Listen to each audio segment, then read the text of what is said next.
मैं बुद्ध हूँ, भगवान बुद्ध। मैं लोगों को सत्य की मार्ग पर सदा चलना सिखाया। मैं आज अपने मन को वश में करने के विषय में 2 शब्द कहूँगा, गौर से सुनना। जो लोग अपने मन को वश में नहीं करते हैं, उसके लिए मन एक शत्रु की तरह काम करता है। इससे पहले कि आप कहानी में पूरी तरह मग्न हो जाएंगे, चैनल को सब्सक्राइब करके वीडियो को लाइक जरूर करें। तो कहानी शुरू करते हैं।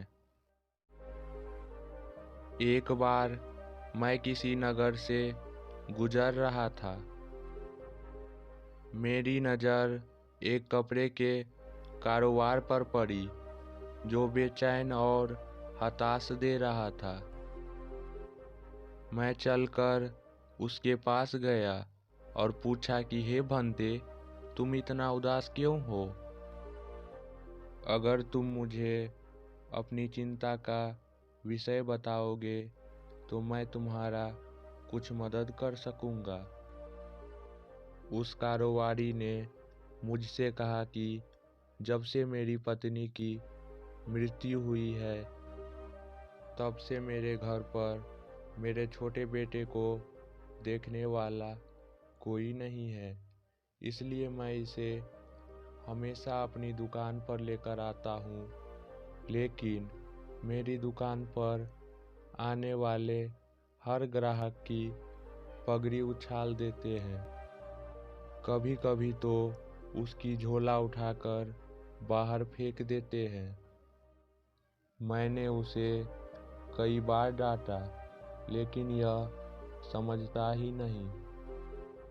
इसके इस हरकत की वजह से मेरे सारे ग्राहक अपना अपमान मानकर वापस चले जाते हैं। तभी मैं बोला, मैं तुम्हारा सहायता कर सकता हूँ, पर तुम मुझे वचन दो कि मैं जो भी करूँगा उसमें तुम दखलंदाजी नहीं करोगे और न ही कोई प्रश्न करोगे। व्यवसायी मुझे वचन दे देता है।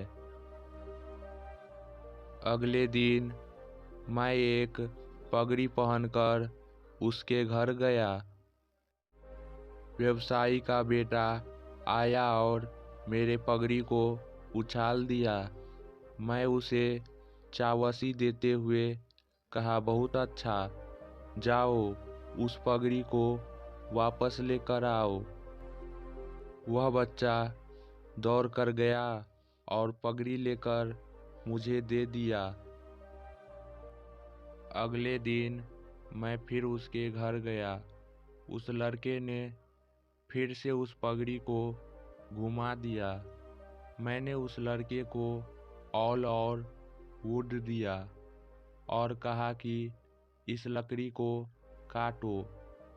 कारोबारी को थोड़ा सा डर लग रहा था कि उसके लड़के को चोट नहीं पहुंचेगी, लेकिन उसे अपना वचन याद था।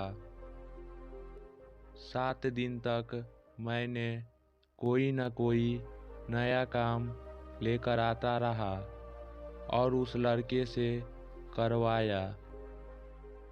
शीघ्र ही वह लड़का भूल गया कि उसे किसी की पगड़ी घुमानी है।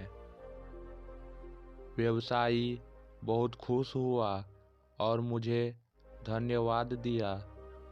मुझे पता है कि इस कहानी का कोई विशेष संबंध नहीं है, लेकिन पहले आप इस तर्क को